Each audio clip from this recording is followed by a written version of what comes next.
Ano na nga ang tawag sa tunay na kahulugan ng pamilya? Angeline? Mahusay. Ang pamilya ang pangunahing institusyon sa ating lipunan at binubuo ito ng pagmamahalan. Ano naman ang misyon ng isang pamilya? Georgie?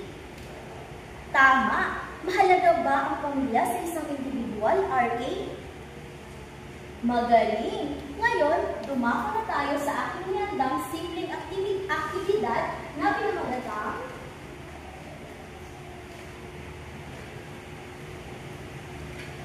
ang aking pamilya.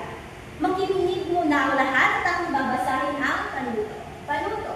Gawin ang struktura ng bahay upang ilarawan mo ang bawat kasapi ng iyong pamilya at mahalagang kontribusyon nila sa iyo.